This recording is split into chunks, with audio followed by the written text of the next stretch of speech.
افغان، افغانی یا افغانستانی. هر سه این واژه‌ها درست هستند ولی معانی متفاوتی دارند و باید در جای درست از هر کدوم استفاده بشه.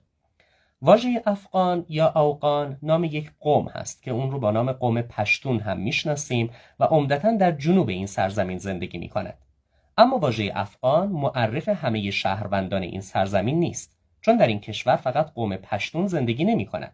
اقوام دیگری هم هستند از جمله تاجیک‌ها، هزاره‌ها، ازبک‌ها، ترکمن‌ها، بلوچ‌ها و غیره.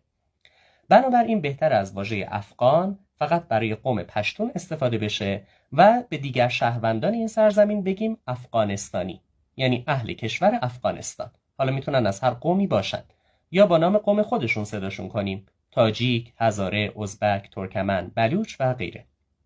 واژه افغانی هم اصلاً به شخص گفته نمیشه، بلکه واحد پول این کشور هست و همچنین نام دیگر زبان پشتو. برای مثال وقتی میگم من به افغانی صحبت میکنم یعنی دارم به زبان پشتو صحبت میکنم.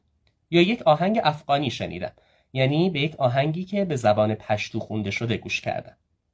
در نهایت فراموش نکنیم که این عزیزان همون خراسانی های دیروز هستند و من خودم به شخص ترجیح میدم نه از واژه افغان نه افغانستانی استفاده نکنم، بلکه به این عزیزان بگم خراسانی.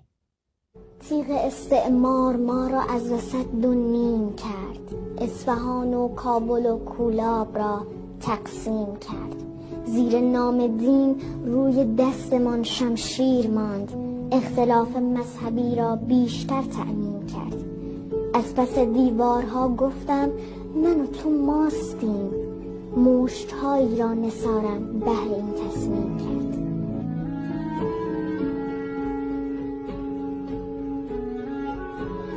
ای رفیق کهنه، ما اصلا خراسانی نیستیم، خانه ویران باد ما را هر کسی تقسیم کرد.